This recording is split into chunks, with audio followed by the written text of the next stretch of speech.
Question number पहला है, निम्नलिखित में से कौन सा कथन व्यक्ति के विकास की प्रक्रिया के बारे में सही है? ऑप्शन ए, विकास की प्रक्रिया एक दिशीय होती है। ऑप्शन बी, यह केवल व्यक्ति की आनुवांशिकता से प्रभावित होती है। ऑप्शन सी, विकास की प्रक्रिया में सांस्कृतिक विविधताएं होती हैं। या ऑप्शन डी, विकास केवल वातावरणीय कारकों द्वारा निर्धारित होता है। राइट आंसर है इसका ऑप्शन सी, विकास की प्रक्रिया में सांस्कृतिक विविधताएं होती हैं। नेक्स्ट, क्वेश्चन नंबर 2 है, निम्नलिखित में से कौन सा प्रश्न बच्चों में विवेचनात्मक चिंतन को बढ़ावा देने का उदाहरण है? ऑप्शन ए, पता करो कि तटीय इलाकों में रहने वाले लोग क्या खाते हैं और क्यों। ऑप्शन बी, भारत के 10 राज्यों के नाम बताओ। ऑप्शन सी, 2 से 10 तक के पहाड़ लिखो। या ऑप्शन डी, दी गई कहानी का सुस्मरण करके वाचन करो। तो राइट आंसर है इसका ऑप्शन ए, पता करो कि तटीय इलाके में रहने वाले लोग क्या खाते हैं और क्यों। यह विवेचनात्मक चिंतन को बढ़ावा देने वाला उदाहरण है। नेक्स्ट, क्वेश्चन नंबर 3 है, विकास का चरणीय सिद्धांत निम्नलिखित नियमों में से किस पर स्पष्ट रूप से जोर देता है? ऑप्शन ए, विकास की निरंतरता पर। ऑप्शन बी, विकास की अनिरंतरता पर। ऑप्शन सी, विकास को प्रभावित करने वाले सांस्कृतिक कारकों पर। या ऑप्शन डी, विकास प्रक्रिया संबंधित वातावरणीय कारकों पर। तो राइट आंसर होगा इसका ऑप्शन बी, विकास की अनिरंतरता पर। नेक्स्ट, क्वेश्चन नंबर 4 है, निम्न में से कौन से कारकों द्वारा विद्यालय में बच्चों का अधिगम से जुड़ाव प्रभावित होता है? पहला, सामाजिक समाजीकरण। दूसरा, समकक्षी संबंधों। तीसरा, सांस्कृतिक मूल्य। चौथा, बच्चों का आत्मसम्मान। तो ऑप्शन है चौथा। ऑप्शन बी, 2 और 4। ऑप्शन सी, पहला, दूसरा, तीसरा और चौथा। या ऑप्शन डी, पहला और तीसरा। तो राइट आंसर होगा इसका ऑप्शन सी, पहला, दूसरा और तीसरा, चौथा। नेक्स्ट, क्वेश्चन नंबर 5 है, जीन पियाजे के अनुसार पूर्व संक्रियात्मक चरण में बच्चे निम्न में से क्या कर पाते हैं? ऑप्शन ए, प्रतिलोमक चिंतन। ऑप्शन बी, प्रतीकात्मक खेल। ऑप्शन सी, अनुक्रमिक वर्गीकरण। या ऑप्शन डी, संरक्षण। तो राइट आंसर है इसका ऑप्शन बी, प्रतीकात्मक खेल। नेक्स्ट, क्वेश्चन नंबर 6 है, एक छोटी बालिका प्रतीकात्मक खेल कर पाती है पर अभी दूसरे व्यक्ति का दृष्टिकोण नहीं समझ पाती है और वह अपनी पकड़ से बाहर की घटनाओं की वजह से आसानी से परेशान हो जाती है। जीन पियाजे द्वारा सुझाए गए चरणों में से कौन सा चरण इस बालिका के वर्तमान स्तर को अंकित करता है? ऑप्शन ए, संवेदीगामक। ऑप्शन बी, पूर्व संक्रियात्मक। ऑप्शन सी, मूर्त संक्रियात्मक। या ऑप्शन डी, औपचारिक संक्रियात्मक। तो राइट आंसर है ऑप्शन बी, पूर्व संक्रियात्मक। नेक्स्ट, क्वेश्चन नंबर 7 है, निम्न में से कौन सा अभिलक्षण कोहलबर्ग के नैतिक विकास मॉडल में सम्मिलित है? ऑप्शन ए, नैतिक विकास के चरणों का स्वरूप सार्वभौमिक होता है। ऑप्शन बी, नैतिक चिंतन के विकास में निरंतरता होती है। ऑप्शन सी, नैतिक विकास एक क्रमिक प्रक्रिया नहीं है, यह संपूर्ण रूप से वातावरणीय कारकों पर निर्भर करता है। या ऑप्शन डी, नैतिक विकास मुख्यतः सांस्कृतिक मूल्यों पर निर्भर है। तो राइट आंसर होगा इसका ऑप्शन ए, नैतिक विकास के चरणों का स्वरूप सार्वभौमिक होता है। नेक्स्ट, क्वेश्चन नंबर 8 है, लेव वाइगोत्स्की के अनुसार निम्न में से किसके लिए समीपस्थ विकास क्षेत्र का इस्तेमाल करना चाहिए? ऑप्शन ए, अध्यापन और मूल्यांकन। ऑप्शन बी, केवल अध्यापन। ऑप्शन सी, केवल मूल्यांकन। या ऑप्शन डी, प्रवाही बौद्धिकता की पहचान। तो राइट आंसर होगा इसका ऑप्शन ए, अध्यापन और मूल्यांकन दोनों के लिए समीपस्थ विकास क्षेत्र यानी जेडपीडी का इस्तेमाल करना चाहिए। नेक्स्ट, क्वेश्चन नंबर 9 है, एक विशिष्ट संप्रत्यय को पढ़ाने हेतु एक अध्यापिका बच्चों को आधा हल किया हुआ उदाहरण देती है। लेव वाइगोत्स्की के अनुसार अध्यापिका किस रणनीति का इस्तेमाल कर रही है? ऑप्शन ए, अवलोकन अधिगम।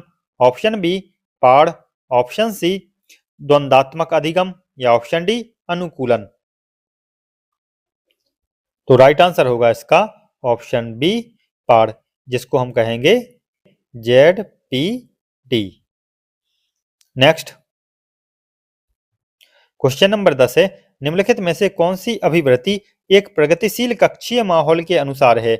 ऑप्शन ए, निर्णय निर्धारण में बच्चों की सहभागिता। ऑप्शन बी, भयमुक्त अधिगम वातावरण की संरचना। ऑप्शन सी, विद्यार्थियों की व्यक्तिगत विभिन्नताओं का ध्यान रखना। ऑप्शन डी, अध्यापक द्वारा बाह्य अनुशासन कायम करना। तो राइट आंसर होगा इसका ऑप्शन डी, अध्यापक द्वारा बाह्य अनुशासन कायम करना। नेक्स्ट क्वेश्चन नंबर 11 है, यह महत्वपूर्ण है कि कोई अध्यापक बच्चों को बुद्धि लब्धि के आधार पर स्थिर समूहों में पृथक ना करे, क्योंकि ऑप्शन ए, क्योंकि यह अध्यापक के लिए असुविधाजनक है। ऑप्शन बी, यह विद्यालयों के लिए असुविधाजनक है। ऑप्शन सी, यह बच्चों को एक दूसरे के साथ अंतः सामूहिक प्रतिस्पर्धा नहीं करने देता।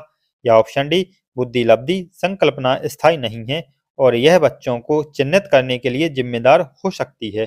तो राइट आंसर होगा इसका ऑप्शन डी, कि बुद्धि लब्धि संकल्पना स्थायी नहीं है और यह बच्चों को चिन्हित करने के लिए जिम्मेदार हो सकती है।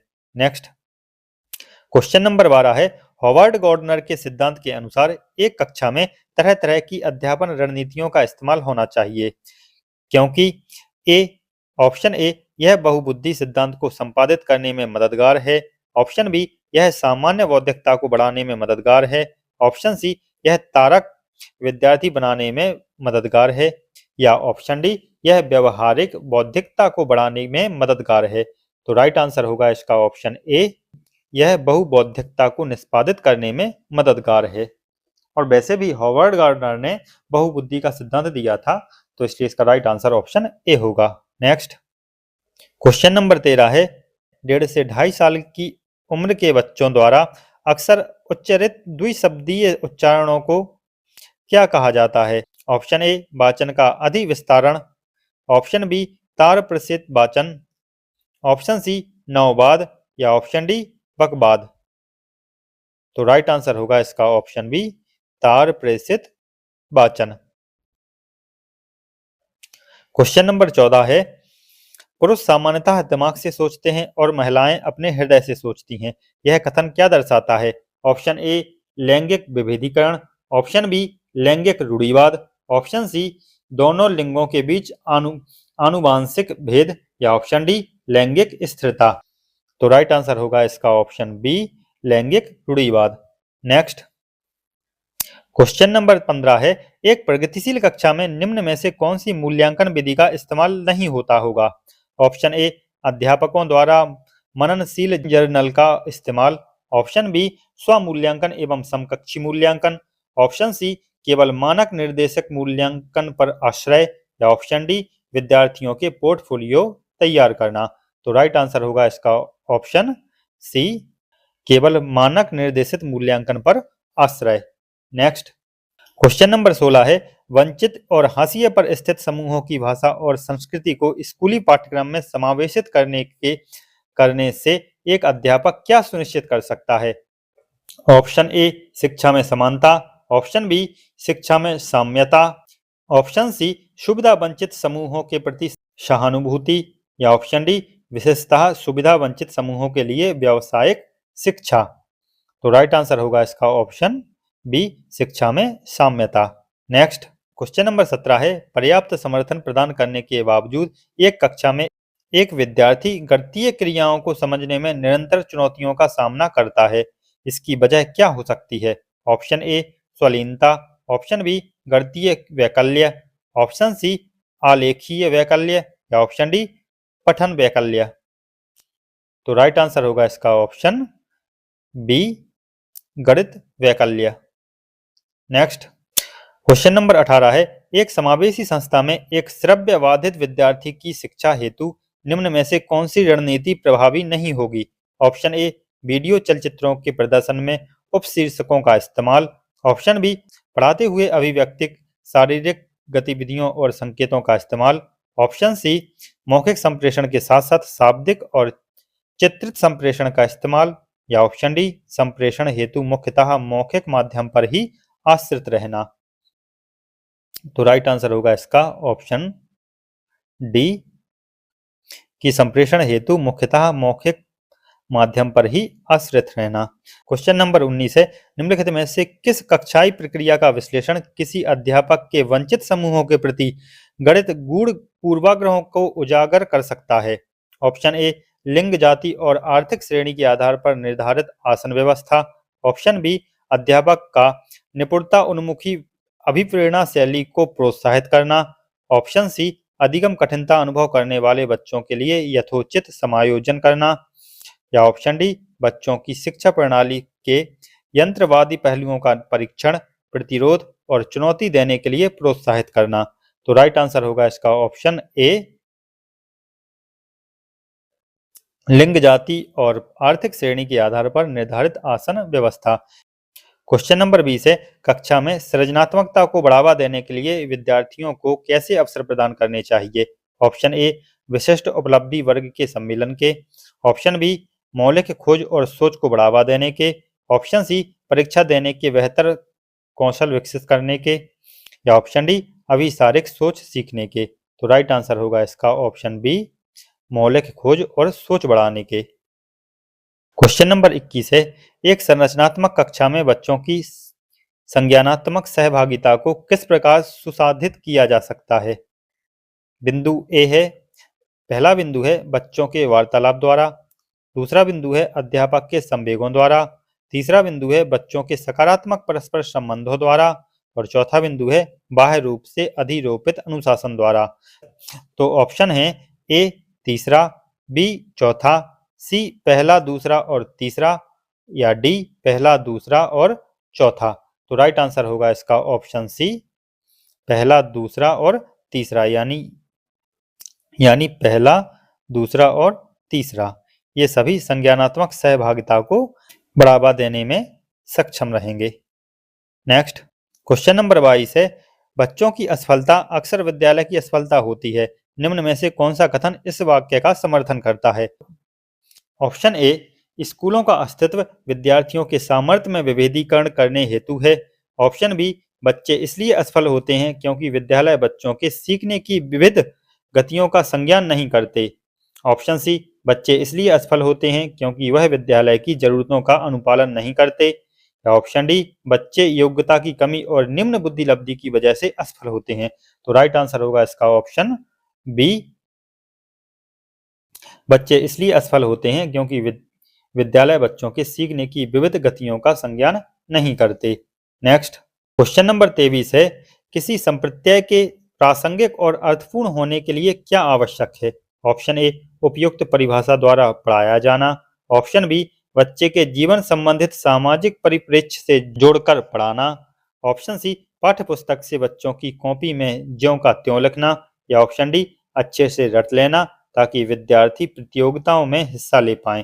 तो राइट आंसर होगा इसका ऑप्शन बी, बच्चों के जीवन से संबंधित सामाजिक परिप्रेक्ष्य से जोड़कर पढ़ाना। नेक्स्ट क्वेश्चन नंबर 24 है, एक कक्षा में बच्चों के असफलता के भय को दूर करना क्यों जरूरी है? ऑप्शन ए, एक कक्षा में अध्यापक बच्चों के भय को संभाल नहीं सकता। ऑप्शन बी, विद्यालय बच्चों के भावात्मक जीवन की जिम्मेदारी नहीं ले सकता। ऑप्शन सी, अधिगम और त्रुटियां बच्चे के अधिगम का स्वाभाविक हिस्सा हैं। या ऑप्शन डी, भय का एहसास करने वाले बच्चे विकासात्मक रूप से विफल होते हैं। तो राइट आंसर होगा इसका ऑप्शन सी, कि असफलता और त्रुटियां बच्चे के अधिगम का स्वाभाविक हिस्सा हैं। नेक्स्ट क्वेश्चन नंबर 25 है, अक्सर यह तर्क दिया जाता है कि पुरस्कार देना अधिगमकर्ताओं को अभिप्रेरित करने का उत्तम तरीका नहीं है क्योंकि इससे आंतरिक अभिप्रेरणा क्षीण होती है। ऑप्शन बी, इससे आंतरिक अभिप्रेरणा बढ़ जाती है। ऑप्शन सी, इससे बाह्य अभिप्रेरणा क्षीण होती है। या ऑप्शन डी, इससे आंतरिक और बाह्य अभिप्रेरणा दोनों ही क्षीण हो जाती हैं। तो राइट आंसर होगा इसका ऑप्शन ए, इससे आंतरिक अभिप्रेरणा क्षीण होती है। नेक्स्ट क्वेश्चन नंबर 26 है, निम्न में से अभिलक्षणों का कौन सा दल उत्तम समस्या समाधानकर्ताओं को इंगित करता है? ऑप्शन ए, सृजनात्मकता, प्रतिक्रियात्मक अनम्यता की कमी, अपसारी चिंतन। ऑप्शन बी, क्रियात्मक जड़ता, सृजनात्मकता, अभिसारी चिंतन। ऑप्शन सी, प्रतिक्रियात्मक अनम्यता की कमी, अभिसारी चिंतन, सृजनात्मकता। या ऑप्शन डी, अपसारी चिंतन, क्रियात्मक जड़ता, प्रतिक्रियात्मक अनम्यता। तो राइट आंसर होगा इसका ऑप्शन ए, सृजनात्मकता, प्रतिक्रियात्मक अनम्यता की कमी, अपसारी चिंतन। नेक्स्ट क्वेश्चन नंबर 27 है, शिक्षिका के शिक्षार्थियों की खासकर सुविधा वंचित वर्ग के सफलता और असफलता के बारे में विचार अक्सर उनके सीखने और अभिप्रेरणा को प्रभावित करते हैं। इस संदर्भ में निम्न में से कौन सा कथन सही है?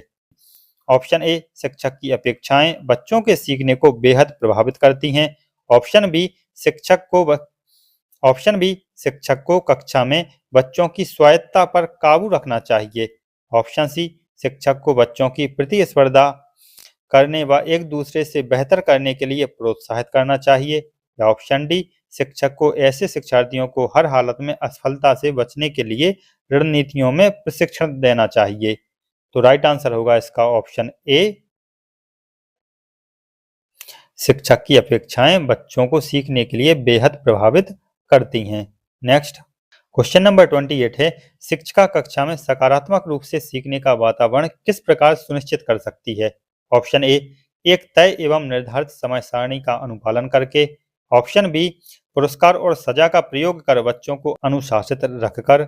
ऑप्शन सी, बच्चों के संवेगों को सीखने की प्रक्रिया का हिस्सा बनाकर। या ऑप्शन डी, बच्चों की क्षमता के आधार पर उनका विभेदीकरण करके एवं अलग अलग समूह बनाकर। तो राइट आंसर होगा इसका ऑप्शन सी, बच्चों के संवेगों को सीखने की प्रक्रिया का हिस्सा बनाकर।